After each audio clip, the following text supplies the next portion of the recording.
നിങ്ങൾക്ക് മാസം 10-20,000 രൂപ വെറുതെ കിട്ടിക്കൊണ്ടിരിക്കുകയാണ്, 50,000 രൂപ കിട്ടിക്കൊണ്ടിരിക്കുകയാണ്, 1,00,000 രൂപ കിട്ടിക്കൊണ്ടിരിക്കുകയാണ്.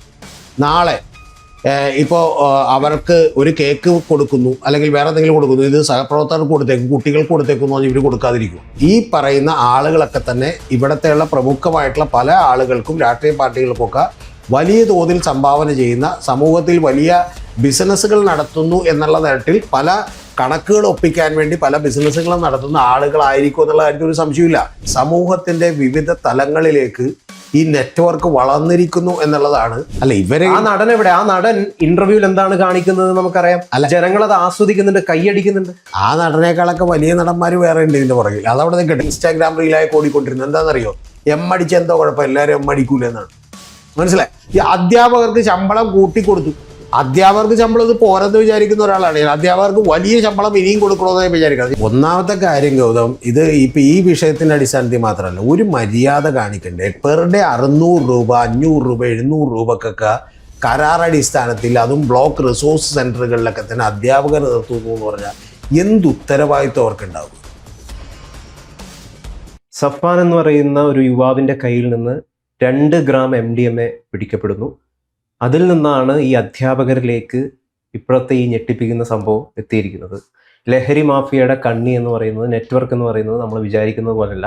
അതിൽ സാധാരണക്കാരനായിട്ടുള്ള ഓട്ടോറിക്ഷ തൊഴിലാളികളുണ്ട്, ഉന്നതനായിട്ടുള്ള എഞ്ചിനീയർമാരും ഡോക്ടർമാരും ഉണ്ട്, അധ്യാപകരുണ്ട്, അങ്ങനെ പല പല ആളുകളും ഉണ്ട്. ഇപ്പം കീർത്തന, കാവ്യ, നീഷ്മ എന്ന് പറയുന്ന 3 അധ്യാപകരെയാണ് പിടികൂടിയിരിക്കുന്നത്. 5ഓളം അറസ്റ്റ് നടന്നു. ജിതിൻ കുര്യാക്കോസിന് പിടിക്കപ്പെടുന്നു. സ്വിഗ്ഗി ഡെലിവറി ബോയ് ആണ്. ഇനി പിടിക്കാനുള്ളത് ഇവരുടെ പണമൊക്കെ നൽകിയിരിക്കുന്നത് ഒരു വടകര സ്വദേശിക്കാണ്. അയാൾ മുങ്ങിയിരിക്കുകയാണ്. അപ്പോൾ യഥാർത്ഥത്തിൽ അയാളിലേക്ക് പോലീസ് എത്തിച്ചേരുമോ, അല്ലെങ്കിൽ ഏതെങ്കിലും രീതിയിലുള്ള രാഷ്ട്രീയ ഇടപെടൽ ഇവിടെ ഉണ്ടാകുമോ എന്ന് പലരും ചോദിക്കുന്നുണ്ട്. പെട്ടെന്ന് ഓർമ്മ വരുന്നത് കേരളം വളരെയധികം ബഹുമാനിച്ചിരുന്ന MN വിജയൻ എന്ന് പറയുന്ന അധ്യാപകരുണ്ടായിരുന്നു. അദ്ദേഹം പറഞ്ഞത് അധ്യാപകര് വംശനാശം സംഭവിച്ചുകൊണ്ടിരിക്കുന്ന ഒരു ജീവി വർഗമാണ് എന്നുള്ളതാണ്. ഇപ്പോൾ പിടിക്കപ്പെട്ടിരിക്കുന്നത് ഒരു ഡ്യൂപ്ലിക്കേറ്റ് ആയിട്ടുള്ള അധ്യാപകരാണ്. അതുകൊണ്ടാണ് അവർ ഈ പ്രവൃത്തിയിലേക്ക് എത്തിപ്പെട്ടത്. എങ്ങനെയാണ് ഈ നെറ്റ്വർക്കിനെ എങ്ങനെയാണ് വിലയിരുത്തുന്നത്?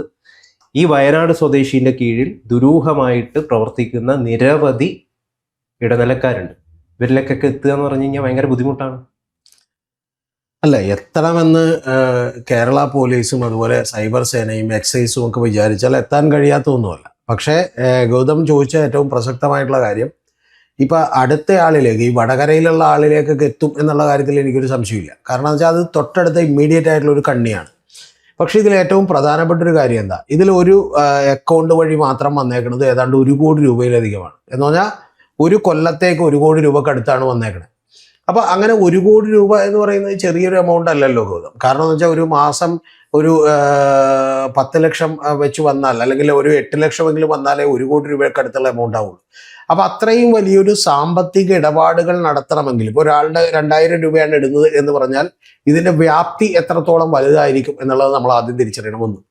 രണ്ടാമത്തത്, ഇതിൽ നേരത്തെ പറഞ്ഞതുപോലെ തന്നെ സമൂഹത്തിൻ്റെ വിവിധ തലങ്ങളിലേക്ക് ഈ നെറ്റ്വർക്ക് വളർന്നിരിക്കുന്നു എന്നുള്ളതാണ്. ഒരു ബ്ലോക്ക് റിസോഴ്സ് സെൻറ്റർ എന്ന് പറയുന്ന സെൻറ്ററിലുള്ള താൽക്കാലികമായിട്ടാണെങ്കിലും ആഴ്ചയിൽ 3 ദിവസം 4 ദിവസമൊക്കെ വരുന്ന ചില ടീച്ചർമാരുടെ കൈകളിലേക്ക് തന്നെ ഇത് എത്തിയിരിക്കുന്നു. അവർ തന്നെ ഒരു ഏജന്റായി മാറിയിരിക്കുന്നു. അവരിൽ ഒരാളെന്ന് പറയുന്നത് ഏറ്റവും വലിയ തമാശ, അവർ സൂംബ ട്രെയിൻ ചെയ്യുന്ന ഒരാളായിരുന്നു. ആ സൂംബ ട്രെയിൻ ചെയ്യുന്നതിലൂടെ ലഹരി നിർമ്മാർജ്ജനം ഗവൺമെന്റ് ഉദ്ദേശിച്ച പദ്ധതിയായിരുന്നു.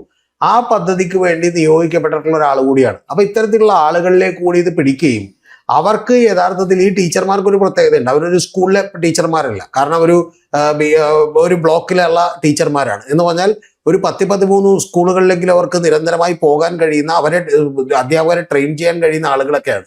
അപ്പോൾ അങ്ങനെ ആകുമ്പോൾ ഇതിൻ്റെ ഒരു നെറ്റ്വർക്ക് കുറേ കൂടി വിപുലമാകുന്നു. ഇത്തരത്തിലുള്ള ആളുകൾ എടുത്തു വെച്ചിട്ടുണ്ടെങ്കിൽ അവർ നടത്തുന്ന പണമിടപാടുകളൊന്നും ഒരു കാരണവശാലും പിടിക്കപ്പെടാൻ സാധ്യതയില്ല. കുറച്ചുകൂടി എളുപ്പത്തിൽ ഒളിച്ചിരിക്കാമെന്ന് പറയുന്ന കാര്യങ്ങളാണ്.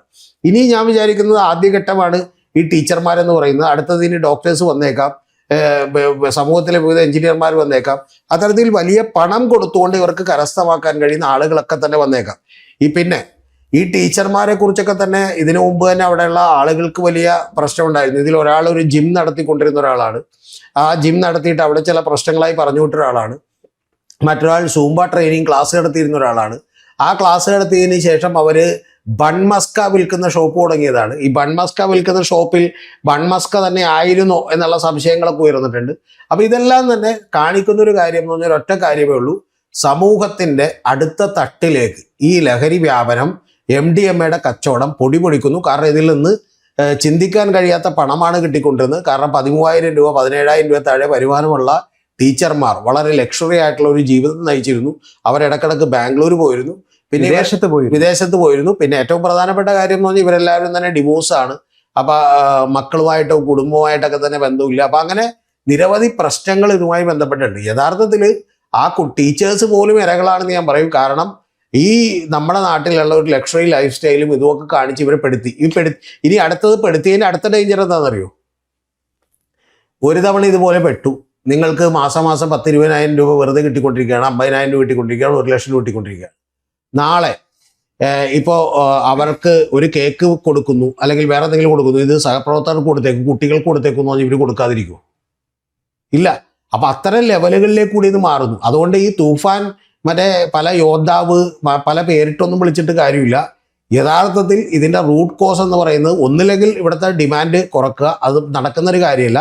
സപ്ലൈ ചെയിൻ കട്ട് ചെയ്യുക. സപ്ലൈ ചെയിൻ കട്ട് ചെയ്യണമെങ്കിൽ ഗൗതം പറഞ്ഞ പോലെ ഇതിന്റെ ഏറ്റവും തലപ്പത്തിരിക്കുന്ന ഇത് ഒരു അക്കൗണ്ടിലൂടെ കോടികളാണെങ്കിൽ, ഞാൻ ഗൗതത്തോട് ചോദിക്കട്ടെ, ഒരു 500 അക്കൗണ്ട് കൈകാര്യം ചെയ്യുന്ന 50 അക്കൗണ്ട് കൈകാര്യം ചെയ്യുന്നവൻ എത്ര രൂപ കിട്ടുന്നുണ്ടാവും?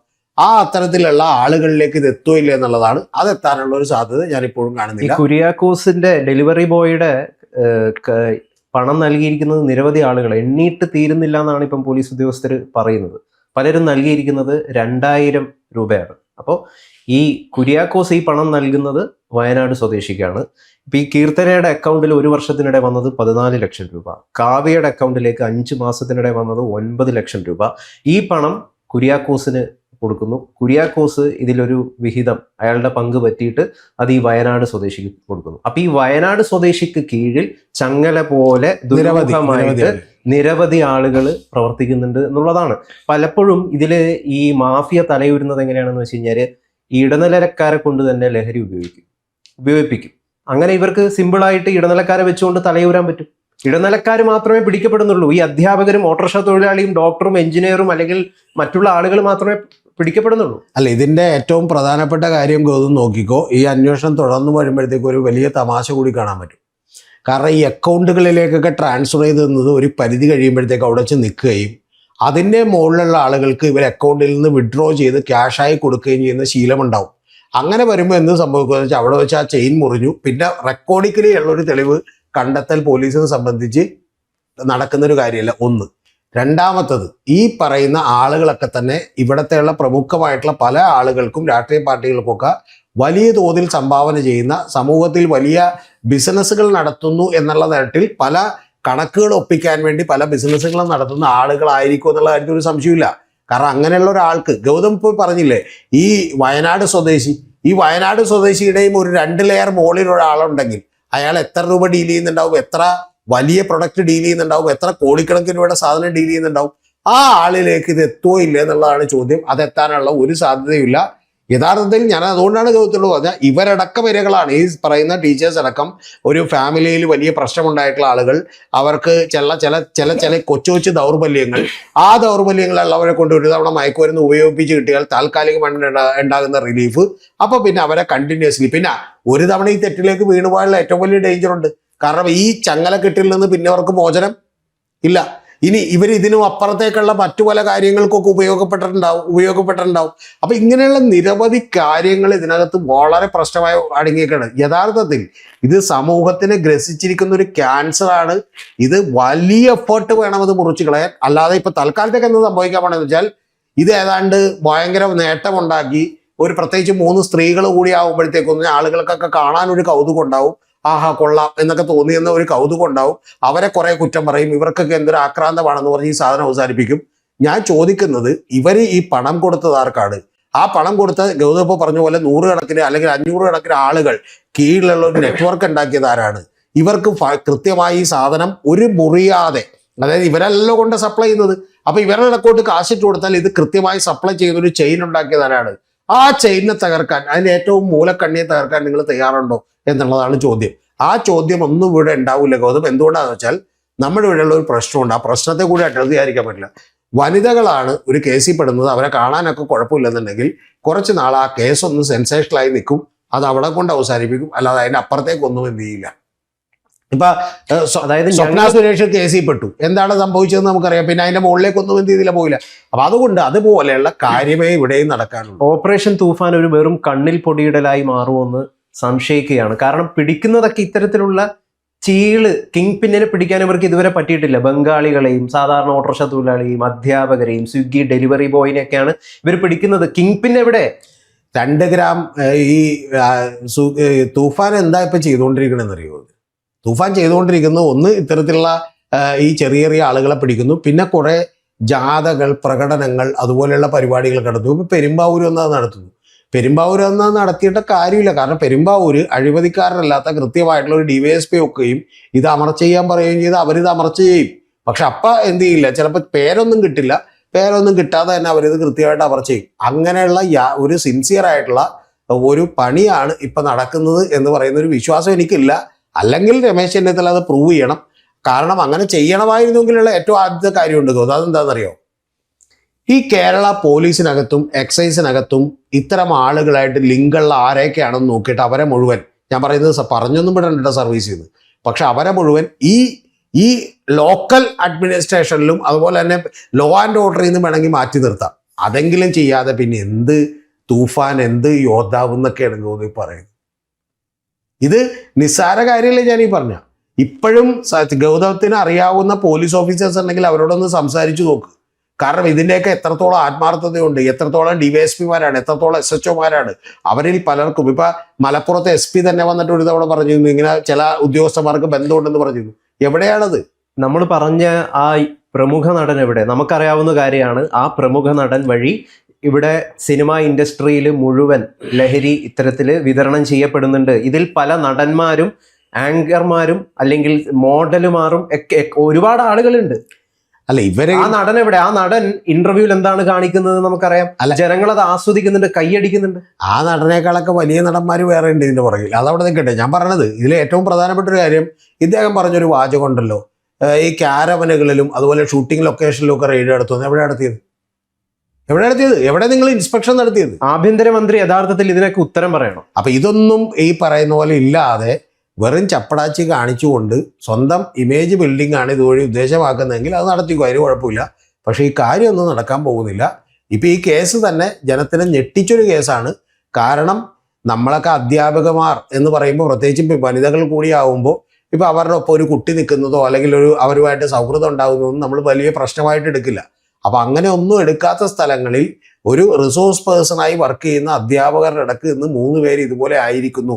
എന്നിട്ട് ഏറ്റവും പ്രധാനപ്പെട്ട ഒരു കാര്യം കൂടി ഉണ്ടാക്കുന്നത്, എന്നിട്ട് ഇത്രയും നാളായിട്ടും കൂട്ടത്തിലുള്ള ആർക്ക് സംശയം തോന്നിയില്ല എന്ന് പറയുന്നത് എങ്ങനെ കാണും? നിസ്സാര കാര്യമല്ല അത്, ഇല്ലേ? നമുക്കിപ്പോൾ അവർ പകലിരുന്ന് ഉറങ്ങാറുണ്ടായിരുന്നു, അവിടെ ഇരുന്ന് ഇത് ചെയ്യണ്ടായിരുന്നു എന്ന് പറഞ്ഞാൽ ഒരു അസ്വാഭാവികമായിട്ടുള്ള പ്രവർത്തനങ്ങളൊക്കെ തന്നെ എന്ത് ചെയ്യുന്നു തോന്നുന്നു. പിന്നെ ഇതിനെ ചിലരൊക്കെ കാണുന്ന എനിക്ക് അത്ഭുതം തോന്നിയിട്ടുണ്ട്.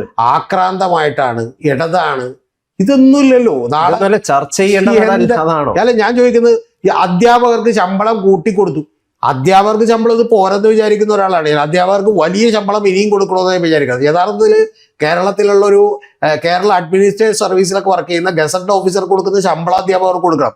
എന്നിട്ട് അധ്യാപകർക്ക് സമയം കുറെ കൂടി ക്രിയേറ്റീവായിട്ട് കൺസ്ട്രക്റ്റീവായിട്ടുള്ള കാര്യങ്ങളിൽ വിനിയോഗിക്കാൻ കഴിയണം. അങ്ങനെ വിനിയോഗിക്കണമെങ്കിൽ എന്ത് വേണം? അവരുടെ വീട്ടിലൊരു സർവന്റിനെ വെക്കാനും നാളെ ഇപ്പോൾ കളക്ടർമാർക്കൊക്കെ ഓർഡർലികളെ വെക്കാനും പോലെയുള്ള സൗകര്യം പോലും ഒരു ഹൈസ്കൂൾ, ഹയർ സെക്കൻഡറി സ്കൂളിൽ അധ്യാപകർക്ക് കൊടുക്കണം. കാരണം എങ്കിൽ മാത്രമേ അവരെത്രത്തോളം റിസർച്ച് ചെയ്ത് ഫുള്ളി ഡെഡിക്കേറ്റഡ് ആയിട്ട് ഈ പ്രൊഫഷനിൽ അവർക്ക് ചെയ്യാൻ പറ്റുള്ളൂ. ഡെഡിക്കേറ്റഡ് ആകുന്നുണ്ടോ ഇല്ല എന്നുള്ളത് എന്ത് ചെയ്യണോട്ടെ, ചെക്ക് ചെയ്യാൻ വേറെ സംവിധാനം. ഈ അധ്യാപകർ കരാർ അടിസ്ഥാനത്തിൽ കയറിയിരിക്കുന്ന അധ്യാപകരാണ്. 1 വർഷമാണ് ആ കരാറിന്റെ കൊടുക്കും. പിന്നീട് രാഷ്ട്രീയപരമായിട്ട് എന്തെങ്കിലും സ്വാധീനം ഉണ്ടെങ്കിൽ കൂട്ടിക്കൊടുക്കും. അങ്ങനെ കൂട്ടിക്കൊടുത്തിട്ടുണ്ടെന്നാണ് ഇപ്പൊ ലഭിക്കുന്ന ഒരു വിവരം. യഥാർത്ഥത്തിൽ ഈ പരിപാടി നിർത്തണം. കരാർ അടിസ്ഥാനത്തിൽ പൈസയൊക്കെ കൊടുത്തിട്ട് അധ്യാപകരെ നിർത്തി കഴിഞ്ഞു കഴിഞ്ഞാൽ വെറും വൃത്തികെട്ട അധ്യാപകന്മാർ മാത്രമേ ഉണ്ടാവുള്ളൂ. ഒന്നാമത്തെ കാര്യം ഗൗതം, ഇത് ഇപ്പം ഈ വിഷയത്തിൻ്റെ അടിസ്ഥാനത്തിൽ മാത്രമല്ല, ഒരു മര്യാദ കാണിക്കണ്ടേ? പെർ ഡേ 600 രൂപ, 500 രൂപ, 700 രൂപക്കൊക്കെ കരാർ അടിസ്ഥാനത്തിൽ, അതും ബ്ലോക്ക് റിസോഴ്സ് സെന്ററുകളിലൊക്കെ തന്നെ അധ്യാപകർ നിർത്തുന്നു എന്ന് പറഞ്ഞാൽ എന്ത് ഉത്തരവാദിത്വം അവർക്കുണ്ടാകും? ഒരു ജോലിയോടെ എങ്ങനെ ആത്മാർത്ഥമുണ്ട്? അപ്പൊ ഗൗതത്തിന് തന്നെ ഗൗതം ഒരു അണ്ടർ പെയ്ഡ് ആണ്, ഗൗതം ഒരു കാലം കൃത്യമായിട്ടുള്ള വരുമാനം കിട്ടുന്നില്ല എന്ന് പറഞ്ഞാൽ പിന്നെ ആ ജോലിയോട് ഒരു കടുത്ത് കഴിക്കുന്ന ഒരു മനോഭാവത്തോടുകൂടി വന്നു പോകുമെന്നല്ലാതെ അവർക്ക് എങ്ങനെ ഒരു ആത്മാർത്ഥത ഉണ്ടാവും? ഒരു കാര്യം കൂടി, ഇത് ഈ നാട്ടില് മറ്റേ ഒരു ഔട്ട്സോഴ്സ് ചെയ്യേണ്ട ജോലിയാണോ എന്നുള്ളത് നമ്മൾ ആദ്യം ചിന്തിക്കണം. ഏത് അധ്യാപകരുടെ കേസിൽ ആരെ ആ ബ്ലോക്കിലുള്ള അധ്യാപകരെ മുഴുവൻ ട്രെയിൻ ചെയ്യേണ്ട ഉത്തരവാദിത്തം ഏറ്റെടുക്കുന്ന ഒരു സെന്ററാണിത്. ആ സെന്ററിലുള്ള ആളുകൾക്ക് ഇത്രയും കമ്മിറ്റ്മെന്റ് മതിയോ?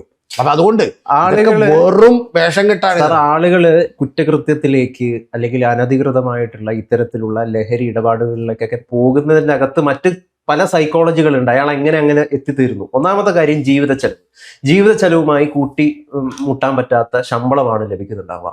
ഈ ലഹരി വിൽപ്പനയിലൂടെ നിങ്ങൾക്ക് ഒരു മാസത്തിൽ 10 ലക്ഷം രൂപ വരുമാനം ഉണ്ടാക്കാന്ന് പറഞ്ഞു കഴിഞ്ഞാൽ പിടിക്കപ്പെടില്ല എന്ന് പറഞ്ഞു കഴിഞ്ഞാൽ ആരാണ് ഈ നാട്ടിൽ ആരാണ് ഇറങ്ങാതിരിക്കുക? 10 ലക്ഷം രൂപ പോലും അല്ലേ ഞാൻ വിചാരിക്കുന്നത്. ഇവർക്കൊക്കെ കൂടി വന്ന ഇപ്പൊ 9 ലക്ഷം രൂപ 6 മാസമായിട്ട് കിട്ടിയിട്ടുണ്ടോ? ഇവർക്ക് കിട്ടിയേക്കണം കൂടി വന്ന ഒരു മാസം 25,000-30,000 രൂപ കൂടുതലായിരിക്കും കിട്ടിയിട്ടുണ്ടാവുക. ഈ കിട്ടാൻ അവര് ശ്രമിക്കുമെന്നുള്ള കാര്യത്തിൽ ഒരു സംശയമില്ല. എന്താ കാര്യം? അവരൊന്ന് ആലോചിച്ച് നോക്കുക. ഇത്രയും പഠിച്ചിട്ടുള്ളൊരു സ്ത്രീകള് അവര് ജിം തുടങ്ങി, സൂംബ ക്ലാസ് തുടങ്ങി, ഏറ്റവും ഒടുവിൽ ഒരു ചെറിയ ബെഞ്ചും ഡെസ്ക് ഇട്ടിട്ട് ബൺമസ്ക വിൽക്കുന്ന കച്ചവടം തുടങ്ങി എന്ന് പറഞ്ഞാൽ അവരെങ്ങനെയും ജോലി എടുത്ത് ജീവിക്കാനുള്ള ഒരു പരിശ്രമം കൂടി അതിന്റെ പുറകിലുണ്ട്. ഇല്ലെന്ന് നമുക്ക് കാണിക്കാൻ പറ്റില്ല. അപ്പോഴാണ് ഗൗതം പറയുന്ന പോലെ ഇതുപോലെയുള്ള ചെറിയ മറ്റേ ഇരകളെ കാണിച്ചുകൊണ്ട് അവരെ എന്ത് ചെയ്യുന്നത്, വശത്താക്കുന്നത്.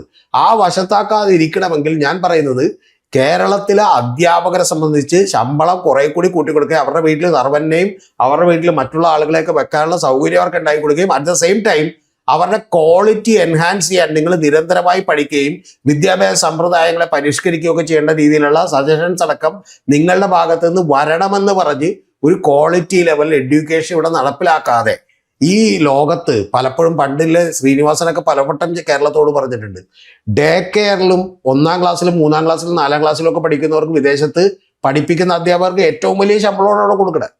അവിടെ അസിസ്റ്റന്റ് കളക്ടർക്കും ഡെപ്യൂട്ടി കളക്ടർക്കും കൊടുക്കുന്ന ശമ്പളം കൊടുക്കണേ. കാരണം എന്താ? ഒരു തലമുറയെ മോൾഡ് ചെയ്യേണ്ട ആളുകളാണ്. അവരെ വിളിച്ച് വരുത്തിയിട്ട് നാളെ നിങ്ങൾക്ക് ഈ ജോലി ഉണ്ടയില്ലെന്ന് ഉറപ്പില്ല. ഗൗതം പറഞ്ഞ മറ്റൊരു കാര്യം പ്രധാനപ്പെട്ടതാണ്. ഒരു കൊല്ലം കഴിയുമ്പോൾ ഒരു ദിവസത്തെ ഗ്യാപ്പ് ഇട്ടിട്ട് കോൺട്രാക്ട് പുതുക്കി കൊടുക്കുകയാണ്. കാരണം എന്താ? അവരൊരിക്കലും ഈ ജോലി കണ്ടിന്യൂ ചെയ്യരുത്, ഡിമാൻഡ് ചെയ്യരുത്. അങ്ങനെ കൊടുക്കുമ്പോൾ അവരാരോടൊക്കെ ചിലപ്പോൾ സഹകരിക്കേണ്ടി വരും, ആരുടെയൊക്കെ മണിയടിച്ച് നിൽക്കേണ്ടി വരും എന്നൊക്കെ നമ്മൾ ആലോചിക്കണം. ഇതൊന്നുമില്ലാതെ കൃത്യമായി ജോലിക്കെടുക്കുകയും മാന്യമായ ശമ്പളം കൊടുക്കുകയും എന്നിട്ട് അവരുടെ ഇന്ന് കൃത്യമായ സ്വഭാവ സവിശേഷതകളും പ്ലസ് അവരുടെ ഈ പറയുന്ന പോലെ ജോലിയിലുള്ള പ്രാവീണ്യവും ഡിമാൻഡ് ചെയ്യുകയും ചെയ്യുന്ന ഒരു കാലം വരേണ്ടതിന് പകരം ഈ പറയുന്ന ലൊട്ടിലൊടുക്ക് പണിയൊക്കെ കാണിച്ച് ഇപ്പോഴത്തെ ആളുകൾക്കൊക്കെ ഒരു താല്പര്യ കേസിനോടുണ്ട്, അതങ്ങോട്ട് തീർന്നു കഴിയുമ്പോൾ ഈ കേസ് വിടും. അതാണ് സംഭവിക്കാൻ പോകുന്നത്. അത് സംഭവിക്കാതിരുന്നാൽ ഈ നാട് കുറച്ചുകൂടി നന്നാവും. ഇല്ലെങ്കിൽ കുറച്ച് കഴിയുമ്പോൾ ഗൗതം ഇപ്പോൾ വേണമെങ്കിൽ എഴുതി വെച്ചോ, ഞാൻ പറയണേ എൻ്റെ ഒരു ഗസ് വർക്കാണ്, ഡോക്ടേഴ്സിനെ പിടിച്ചു എന്ന് പറയുന്ന കഥ എന്ത് ചെയ്യാം? മനസ്സിലായോ? വനിതകളായിട്ടുള്ള MBBS കഴിഞ്ഞ ഡോക്ടർക്ക് എത്ര രൂപ ശമ്പളം കിട്ടുമെന്ന് ഗൗതത്തിന് എങ്ങനെ ശമ്പളം കിട്ടും? എങ്ങനെ അവർ എന്ത് ചെയ്യും? ജീവിതം മുന്നോട്ട് കൊണ്ടുപോകും? ഒരു ഡോക്ടർ എന്ന് പറയുമ്പോൾ ഒരു മിനിമം കാര്യങ്ങൾ അവർ പ്രതീക്ഷിക്കൂലേ? തീർച്ചയായിട്ടും ഇല്ലേ?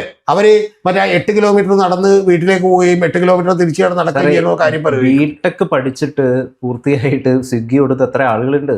അതാണ് പറഞ്ഞ എത്രയോ ആളുകളാണ് ഈ നാട്ടിൽ ഇങ്ങനെ തൊഴിലില്ലായ്മ. ഇതൊക്കെ രൂക്ഷമാകുമ്പോൾ ഈ പ്രശ്നത്തെ ഗവൺമെന്റ് കൃത്യമായി അഡ്രസ്സ് ചെയ്യണം. ഞാൻ പറയുന്നത് ഏറ്റവും കുറഞ്ഞ പക്ഷം ഗവൺമെന്റ് ജോലി കൊടുക്കുമ്പോഴെങ്കിലും അവർക്ക് മാന്യമായിട്ടുള്ള ശമ്പളം കൊടുക്കണം. അതിന് ഖജനാവിലൊന്നും വരുമാനമില്ല. യഥാർത്ഥത്തിൽ ഈ അധ്യാപകന്മാരെ ഈ രീതിയിൽ സൃഷ്ടിക്കുന്നത് ഇവിടുത്തെ സർക്കാരാണ്. ഒരു സംശയമില്ല കാര്യത്തിൽ. സർക്കാരാണ് ഇത്തരത്തില് ആളുകൾക്കിടയിൽ കുറ്റവാസനകൾ നിർമ്മിക്കുന്നതിന്റെ കാരണക്കാർ. നാളെ ഗൗതം അറിയേണ്ടത് ഇപ്പൊ ഈ പ്രശ്നം ഇപ്പോഴല്ല പൊന്തി വന്നത്. ഇപ്പൊ നേരത്തെ നമുക്കറിയാലോ, ഒരു ഡോക്ടർ ആക്രമിക്കപ്പെട്ടു. ഒന്ന് ആലോചിച്ച് നോക്കണം ഗൗതം. ഒരു ഡോക്ടർ ആക്രമിക്കപ്പെട്ടു. ഈ ഡോക്ടറെ ആക്രമിച്ചതാരാ? കത്തി കൊണ്ട് കുത്തിയത് ഒരാള് ഈ ഹൈസ്കൂൾ അധ്യാപകൻ, മറ്റേ അപ്പർ പ്രൈമറി പഠിപ്പിക്കുന്ന ഒരു അധ്യാപകനായിരുന്നു. മയക്കുമരുന്ന് അടിച്ചിട്ട് എന്ന് വളരെ അബ്നോർമലായി ചെന്ന് എന്ത് ചെയ്താണ്, ഒരു ഡോക്ടറെ ആക്രമിച്ചതാണ്. ആ കോട്ടയത്തുള്ള ഡോക്ടറുടെ വീട്ടുകാർക്ക് പോയി നമ്മുടെ വീണ ജോർജ് അടക്കമുള്ള ആളുകൾ അവിടെ ചെന്നത് കരയൊക്കെ ചെയ്ത് കണ്ടാണ്. അപ്പൊ അത്തരത്തിലുള്ള സംഭവങ്ങൾ പോലും ഇവിടെ കൂടുന്ന എന്താണ്? ഈ ഞാൻ പറഞ്ഞത് ഇത് ഒറ്റപ്പെട്ട സംഭവമല്ല. ഈ അധ്യാപകരുടെ ഇടക്ക് പോലും അല്ലെങ്കിൽ ബാക്കിയുള്ളവരുടെ ഇടക്ക് പോലും ഇത്തരത്തിൽ വളരെ അസംതൃപ്തരായിട്ടുള്ള ഒരു സമൂഹം സൃഷ്ടിക്കപ്പെടുകയും അവര് മയക്കുമരുന്നിലേക്കോ മദ്യപാനത്തിലേക്കോ മറ്റു പല പരിപാടികളിലേക്കോ ഒക്കെ പോവുകയും, ഇനി ഏറ്റവും വലിയ അടുത്ത തമാശ ഗൗതത്തിനറിയും, ഒരു എൻട്രൻസ് കോച്ചിങ് കൃത്യമായിട്ട് പഠിക്കാൻ മണിക്കൂറിന് 1000 രൂപ. അപ്പൊ അത്തരത്തിലുള്ള പല പരിപാടികളും നോക്കുകയും ചെയ്യുന്ന ജോലിയോടൊരു കമ്മിറ്റ്മെന്റ് ഇല്ലാതിരിക്കുകയും ചെയ്യും. അപ്പൊ അങ്ങനെ ഞാൻ പറഞ്ഞ 1000 രൂപ കുറഞ്ഞ വരുമാനം ഉണ്ടാ. നിങ്ങൾ വളരെ മിടുക്കനാണെങ്കിൽ 5000 രൂപ മേടിക്കുന്നവരുണ്ട് ഒരു മണിക്കൂറിന്. അപ്പൊ അത്തരത്തിലുള്ള പല ഓപ്ഷനുകളും ഒരു തേടുകയും ഏറ്റവും ഒടുവിൽ അതൊന്നും ഇല്ലെങ്കിൽ, കിട്ടിയില്ലെങ്കിൽ ഇതുപോലെയുള്ള കെണിയിൽ ചെന്ന് പെടുകയും ചെയ്യും. ഇനി അടുത്തൊരു ചോദ്യം കൂടി എനിക്ക് തോന്നുന്നുണ്ട്. ഇതിൽ നിന്ന് ഇവരെ തിരിച്ചു കൊണ്ടുവരണമെന്നാണല്ലോ ഗൗതം നമ്മൾ ആഗ്രഹിക്കുന്നത്. എന്ത് ആഗ്രഹിക്കുന്നുണ്ടോ? എന്ത് ചെയ്യും ഇതിന്? സത്യത്തിൽ ഇനി ഇത് എന്താ സംഭവിക്കാൻ പോണത്? ഇത് കേസ് കഴിഞ്ഞ് ഇവർ പുറത്തേക്ക് ഇറങ്ങുമ്പോൾ ജോലി എന്നൊക്കെ പറഞ്ഞുകൊടുക്കും. കേരളത്തിൽ വേറൊരു സ്ഥലത്ത് അവർക്ക് ജോലി കിട്ടില്ല. ഇവർ ബാംഗ്ലൂരിലോ മദ്രാസിലോ ചെന്നൈയിലോ അല്ലെങ്കിൽ ഹൈദരാബാദോ പോയി ഒരു ജോലി നോക്കും. ജോലി നോക്കി ഒരു മര്യാദക്കുള്ള ഒരു ജോലി എടുത്ത് ഇനി ഇവർ നന്നാവണമെന്ന് ആരെങ്കിലും ആഗ്രഹിച്ചാൽ മര്യാദക്കുള്ള ജോലി എടുക്കില്ല, പല വൃത്തികെട്ട ജോലി. അല്ല, ഞാൻ പറയുന്നത് ആദ്യം ചിലപ്പോൾ മര്യാദക്കുള്ള ജോലി നോക്കുമ്പോൾ എന്ത് സംഭവിക്കും? 3 മാസം കഴിയുമ്പോൾ അവിടെ ചെന്നിട്ട് ഒരു മലയാളി പറയും ഇവർ ഇന്ന കേസിൽ പെട്ടാണ്ടാന്ന് പറയും. സ്വാഭാവികമായിട്ടും പിന്നെ ഇതിലേക്ക് എന്ത് ചെയ്യും? ഞാൻ പറയണത് ഈ ഗ്രൂപ്പിലേക്ക് കുറെ കൂടി ആഴത്തിൽ ഇറങ്ങാനുള്ള ആളുകളെ സപ്ലൈ. ഇപ്പം ബാംഗ്ലൂരും ഹൈദരാബാദും അല്ലെങ്കിൽ മറ്റ് മെട്രോപൊളിറ്റൻ സിറ്റിയിലൊക്കെ IT കമ്പനികളിൽ ജോലി ചെയ്യുന്ന സ്ത്രീകൾ പോലും, ഉയർന്ന ഫാമിലി ബാക്ക്ഗ്രൗണ്ടിൽ വരുന്ന സ്ത്രീകൾ പോലും അവരുടെ ജീവിത ചെലവ് കൂട്ടിമുട്ടിക്കാൻ പറ്റുന്നില്ല എന്നതിന്റെ അടിസ്ഥാനത്തിൽ രാത്രി ശരീരം വിൽക്കുന്ന അല്ലെങ്കിൽ ലഹരി പോലും വിൽക്കുന്ന പ്രവൃത്തിയിലേക്ക് എത്തുന്നുണ്ട്. ഒരു യാഥാർത്ഥ്യമാണ്. അല്ല, ഞാൻ പറഞ്ഞത് അത്തരത്തിലുള്ള നിരവധി സിറ്റുവേഷൻസ് ഈ പല സ്ഥലങ്ങളിലുണ്ട്. ആ സ്ഥലങ്ങളിൽ ഉള്ളപ്പോഴാണ് ഇത്തരത്തിലുള്ള, ഞാൻ പറഞ്ഞ ഇപ്പൊ 3 പേര് അല്ലെങ്കിൽ 5 പേരാന്ന് നമ്മൾ വിചാരിക്കും. ഗവൺമെന്റ് ഒരു പദ്ധതി വേണ്ടേ? അതായത് ഇവരെ തിരികെ എങ്ങനെ സാധാരണ ജീവിതത്തിലേക്ക് കൊണ്ടുവരാം. ഇപ്പൊ അല്ലെങ്കിൽ എന്താ സംഭവിക്കാൻ പോണത്? അല്ലെങ്കിൽ ഗൗതം എടുത്തു വെച്ചോ, ഇവരിൽ പലരും ഹൈദരാബാദിലോ ചെന്നൈയിലോ ബാംഗ്ലൂരിലോ ഒക്കെ ഇതുപോലെയുള്ള പല ആവശ്യമില്ലാത്ത പരിപാടികളിലേക്ക് ഇവർ കടക്കേണ്ടി വരും. കാരണം വേറെ വഴിയില്ല അവരെ സംബന്ധിച്ചോളം. പിന്നെ അവരെ സംബന്ധിച്ച് ഇനിയൊന്നും നഷ്ടപ്പെടാനും. ചോദിച്ചൊരു പ്രധാന ചോദ്യമാണ്, ഈ അധ്യാപകർ ഇനി എന്ത് ചെയ്യും? അതാണ് ഞാൻ പറയുന്നത്. ഇപ്പൊ ഗൗതത്തിന് അറിയുന്നത്, ഇപ്പൊ ലോകത്ത് ഇങ്ങനെയുള്ള പല പദ്ധതികളുണ്ട്. ഇപ്പൊ ഉദാഹരണത്തിന് ഇന്തോനേഷ്യയിൽ ഇടക്കിടക്ക് ബോംബ് പൊട്ടിക്കൊണ്ടിരുന്നതാണ്.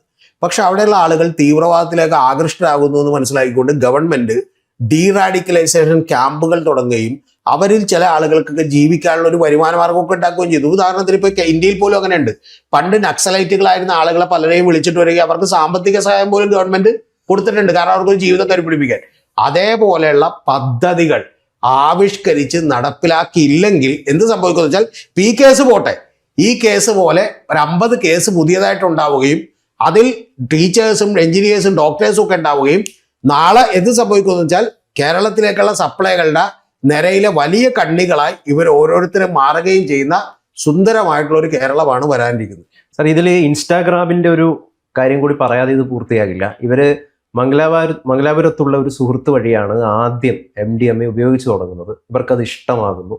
പിന്നീട് ഇഷ്ടമായതിനു ശേഷം ഇത് വിൽക്കാമെന്ന് പറയുന്ന ഒരു ധാരണയിലേക്ക് എത്തുന്നു. അങ്ങനെ ഇൻസ്റ്റാഗ്രാമിലാണ് ഇവർ പല ആവശ്യക്കാരെ തേടുന്നത്. അതുവഴിയാണ് വിൽപ്പനക്കാരെ പോലും കണ്ടെത്തിയതെന്നാണ് ലഭിക്കുന്ന ഒരു വിവരം.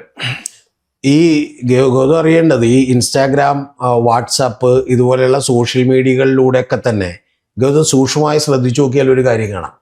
ഇതുവഴിയൊക്കെ തന്നെ വളരെ കൃത്യമായിട്ടുള്ളൊരു പ്രചരണം മയക്കുമരുന്നിന് നടക്കുന്നുണ്ട്.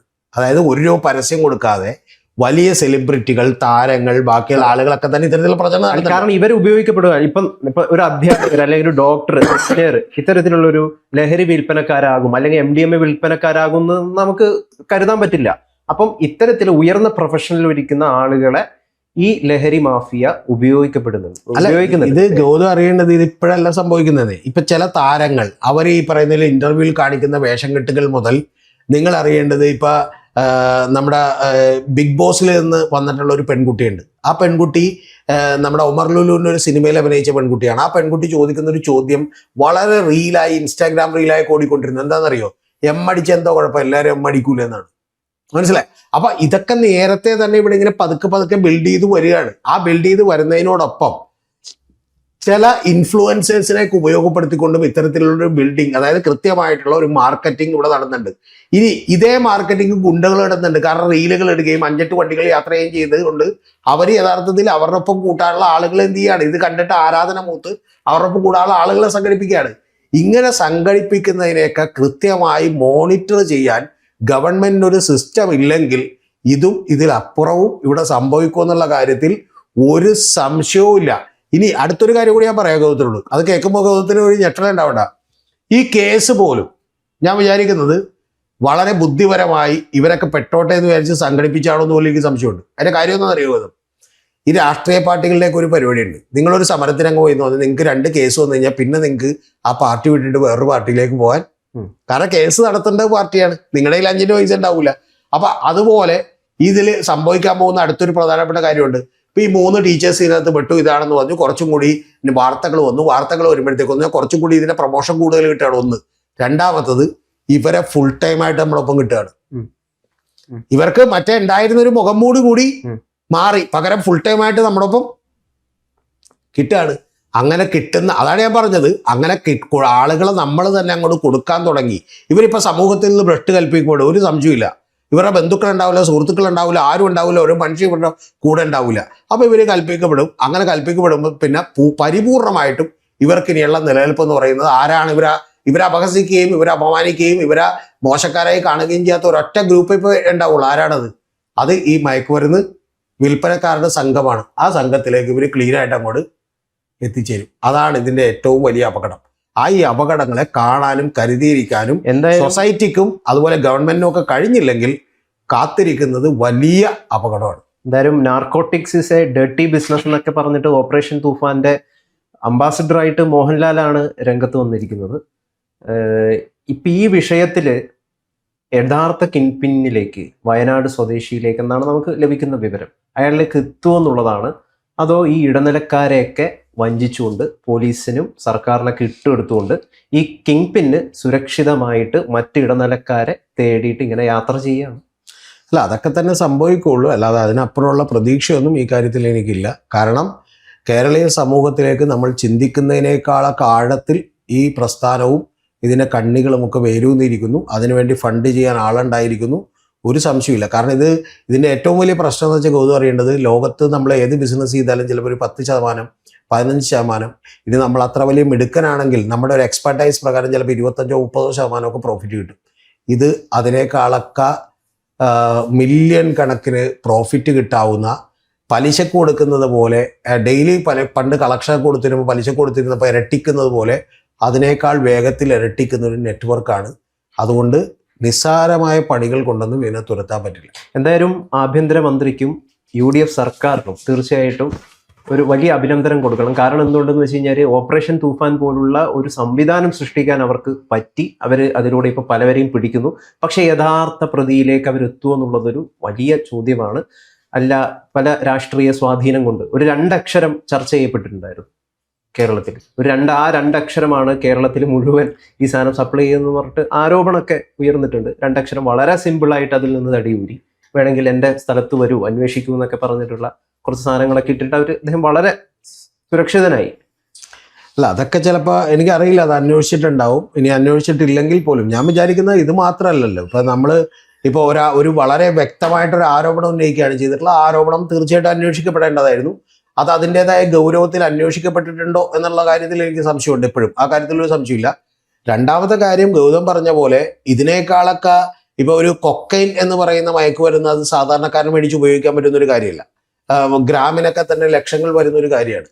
അപ്പം അങ്ങനെയുള്ള കാര്യങ്ങൾ വിൽക്കുന്ന വലിയ മാഫിയകളിലേക്ക്, വലിയ ആളുകളിലേക്ക്, സിനിമാ സെറ്റുകളിലേക്കൊക്കെ ഇത് ഇറങ്ങാത്തത് എന്ത് എന്നുള്ളത് ഈ നേരത്തെ പറഞ്ഞ വളരെ കൃത്യമായ ഒരു ആരോപണം ഉന്നയിച്ചിട്ട് അന്വേഷിക്കാത്തത് എന്ത് എന്നൊക്കെ ഉള്ളത് വലിയ ചോദ്യമാണ്. ഈ ചോദ്യങ്ങൾക്കൊന്നും കേരള ഗവൺമെന്റും മന്ത്രിയും ഒക്കെയാണ് ഉത്തരം നൽകേണ്ടത്. അതുകൊണ്ട് ഇനീഷ്യേറ്റീവ് ഗൗതം പറഞ്ഞ പോലെ നല്ലതാണ്.